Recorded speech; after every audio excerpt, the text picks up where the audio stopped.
السلام علیکم ورحمۃ اللہ وبرکاتہ۔ الحمد للہ رب العالمین والعاقبۃ للمتقین والصلاة والسلام علی اشرف الانبیاء والمرسلین ومن تبعهم بإحسان الی یوم الدین، اما بعد۔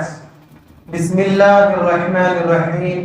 عن عبد اللہ بن عباس رضی اللہ عنہما قال كان النبي صلی اللہ علیہ وسلم أجود الناس وكان أجود ما يكون في رمضان حين يلقاه جبريل فيدارسه القرآن وكان جبريل يلقاه كل ليلة من رمضان فيدارسه القرآن فلرسول الله صلى الله عليه وسلم حين يلقاه جبريل أجود بالخير من ريح المرسلة رواہ البخاری و مسلم۔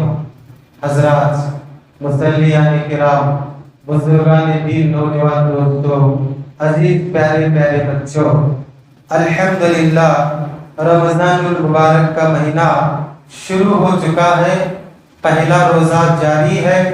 اللہ قبول فرمائے۔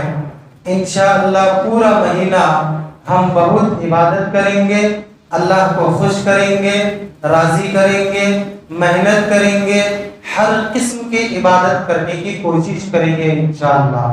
لیکن آج کے درس میں چونکہ عصر کے درس میں مسائل بیان ہوتے ہیں، لیکن میں آج کے درس میں آپ کو یہ بتانے کی کوشش کروں گا کہ ہم اور آپ کے آخری نبی محمد الرسول اللہ صلی اللہ علیہ وسلم کا رمضان کیسے ہوتا تھا، کیونکہ ہم اور آپ نبی صلی اللہ علیہ وسلم کے ماننے والے ہیں، تو ہمارے لیے ضروری ہے کہ ہم رمضان ویسے ہی گزاریں جیسا کہ ہمارے پیارے نبی گزارا کرتے تھے۔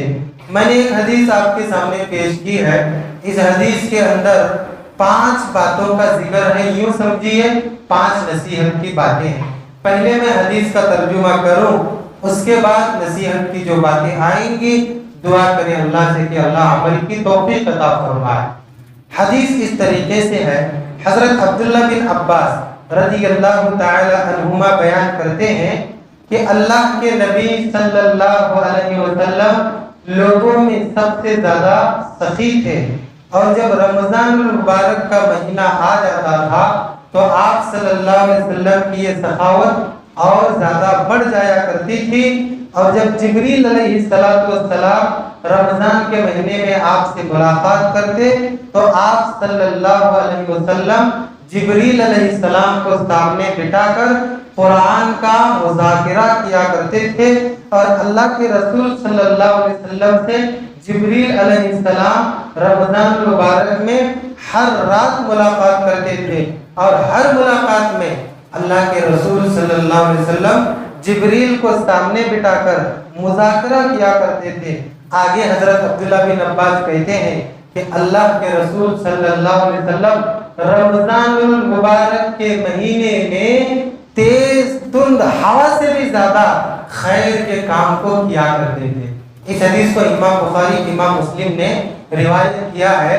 میں نے اس حدیث کو پہلے ہی روزے میں اس لیے منتخب کیا ہے کہ شاید ہم اور آپ اس مہینے میں وہ ساری سنتیں جو نبی کی ہیں کرتے ہوں گے، لیکن شاید، میں 3 مرتبہ بھی بول سکتا ہوں شاید یا شاید ایک سنت شاید ہم سے چھوٹ رہی ہو، اس لیے میں نے اس حدیث کو منتخب کیا ہے۔ دیکھتے ہیں اس سنت پر ہم عمل پیرا ہے یا نہیں ہے۔ دیکھیے حدیث میں سب سے پہلی بات کیا ہے، اللہ کے نبی صلی اللہ علیہ وسلم لوگوں میں سب سے زیادہ بڑے دل والے تھے، سخی تھے، بہت فراخ دل تھے۔ ہم سب جانتے ہیں آپ کے گھر میں کچھ ہو یا نہ ہو، آپ اپنی امت کے پیٹ کی فکر کرتے تھے، ان کے روح کی بھی فکر، ان کے پیٹ کی بھی فکر۔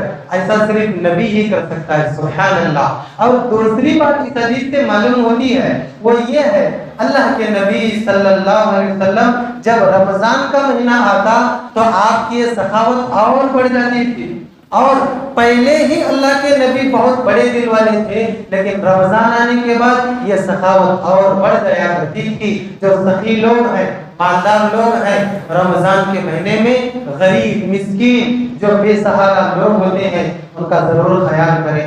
تیسری نصیحت کی بات ملتی ہے وہ یہ ہے کہ اللہ کے نبی صلی اللہ علیہ وسلم اس مہینے میں زیادہ سے زیادہ قرآن کی تلاوت کیا کرتے تھے۔ کیوں ایسا؟ کیونکہ یہ مہینہ قرآن کا مہینہ ہے۔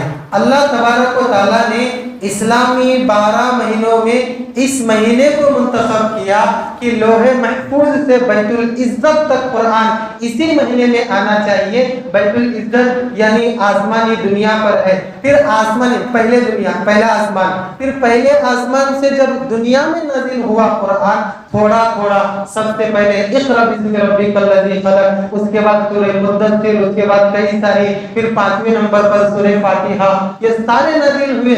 لیکن اللہ تبارک و تعالیٰ نے شروعات اسی مہینے میں کی ہے۔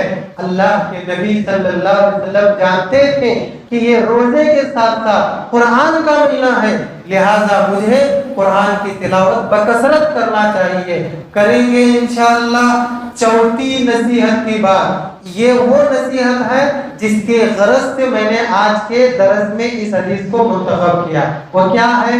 اللہ کے نبی صلی اللہ علیہ وسلم ہمیشہ قرآن کو پڑھتے تھے، رمضان میں قرآن کو پڑھتے تھے، لیکن رمضان المبارک کے مہینے میں اللہ کے نبی صلی اللہ علیہ وسلم جبریل کو سامنے بٹھا کر انہیں قرآن سناتے تھے۔ فَيُدَارِسُهُ کے الفاظ بتاتے ہیں۔ درس کا معنی کیا ہے؟ درس کا معنی پڑھنا، کچھ اقرار کرنا۔ دارسا یدارسو مدارستن، مجھے عربی آتی ہے اسی لیے، اگر آپ لوگوں میں سے کسی کو آتی ہے باب مفاعلہ کا معنی گرامر رہی ہے۔ اس کا معنی ہوتا ہے ایک دوسرے کو مل کر پڑھنا، کبھی تم پڑھو میں سنوں گا اور میں پڑھتا ہوں تم سنو۔ اسی لیے آپ دیکھیے معانقہ کا معنی کیا ہے؟ معانقہ کسے کہتے ہیں؟ معانقہ بھئی دونوں گلے ملتے اسی لیے معانقہ ہے نا۔ وہ ایک آدمی کھڑا رہے دوسرا ہی گلا ملے تو معانقہ ہو گیا۔ وہ مطلب کیا ہے؟ مدارستن کا مطلب کبھی جبریل پڑھتے نبی سنتے، نبی پڑھتے جبریل سنتے۔ یہ سنت شاید رمضان میں ہم سے کبھی مفقود ہو گئی ہے، شاید کی بات کر رہا ہوں۔ پڑھتے ہیں ہم قرآن کریم، اسی لیے ابن رجب حنبلی رحمہ اللہ کہتے ہیں اللہ کے نبی صلی اللہ علیہ وسلم کی اس سنت کو دیکھتے ہوئے یہ مستحب مانا جاتا ہے کہ ہم اور آپ اپنے سے اچھا پڑھنے والے کو سامنے بٹھائیں اور بٹھا کر اس کے سامنے قرآن مجید کی تلاوت کریں۔ کبھی وہ سنائے تمہیں، کیونکہ اس کی اچھی قرات تم سن کر تم بھی شاید کچھ اچھا سمجھ سکتے ہو، کبھی تم اس کو سناؤ کہ کبھی اگر کوئی غلطی تمہاری ہے تو وہ تمہاری اصلاح کرے گا۔ یہ سنت شاید رمضان المبارک کے مہینے میں ہوتی ہے تو بہت اچھی بات ہے، نہیں ہوتی ہے تو چن لیجئے، پکڑ لیجئے کون کون اچھا قرآن پڑھتے ہیں، بھائی میرا قرآن سنو لو۔ سنت ہے نبی صلی اللہ علیہ وسلم جبریل کو بٹھا کر پڑھتے تھے، جبریل علیہ السلام سنتے تھے، میں تم کو قرآن سناؤں گا، یا آپ اچھا پڑھتے مجھے سناؤ تاکہ میرے اندر کیا کیا غلطی ہے شاید دور ہو جائے، یا آپ میرا سنو میری غلطی اسی طریقے سے بھی دور ہو سکتی ہے۔ یہ چوتھی سنت ہے، شاید بہت کم لوگ کرنے کی ضرورت ہے۔ اور 5ویں نصیحت کی بات اس حدیث سے ملتی ہے کہ اللہ کے رسول صلی اللہ علیہ وسلم جب رمضان کا مہینہ آتا تیز اور تند ہوا سے بھی زیادہ بھلائی کے کام کیا کرتے تھے۔ روزہ تو ہم رکھتے ہیں، تراویح تو ہم پڑھتے ہیں، 5 وقت کی نماز تو پڑھتے ہیں، تلاوت بھی کرتے ہوں گے، لیکن ایک ایک چھوٹی سے چھوٹی بھلائی کے کام کو بھی ہمیں کرنے کی ضرورت ہے۔ چلیے راستے سے چلتے چلتے کوئی تکلیف کی چیز ہے ہٹائیے، سلام کو عام کیجئے، بھائی ذرا ادھر سے جاؤ ادھر تکلیف ہے، بھائی یہ کام کرو کچھ وہ کام کرو، کسی کو بلا وجہ اٹھا کر دے دو، کوئی بزرگ اوپر آ رہے مسجد میں تو ان کو چڑھا کر لاؤ، ہر کام بھلائی کا کام ہے بھائی، ہر کام بھلائی کا کام ہے۔ میں کیوں کہہ رہا ہوں؟ یہ 5ویں نصیحت بھی رمضان کے مہینے کی ہے۔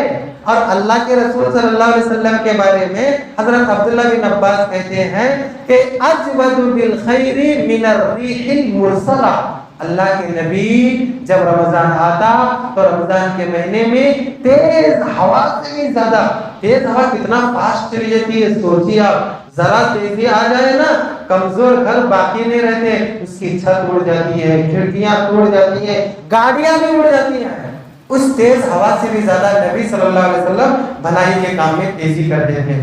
اللہ سے دعا ہے اللہ تبارک و تعالی اس حدیث کے ذریعے جو ہمیں 5 نصیحت کی باتیں ملی ہیں عمل کرنے کی توفیق عطا فرمائے۔ اللہ یہ ماہ مقدس ہے، ایسا مبارک مہینہ ہے کہ 11 مہینے میں یہ مہینہ دوبارہ نہیں آتا، پھر آئندہ سال آئے تک ہم زندہ رہے یا نہ رہے، اللہ اس احساس کے ساتھ اس مہینے کے لمحے لمحے سے فائدہ اٹھانے کی توفیق عطا فرما، چھوٹے سے چھوٹے وقت میں پہاڑ جیسے بڑے بڑے اعمال کرنے کی توفیق عطا فرما۔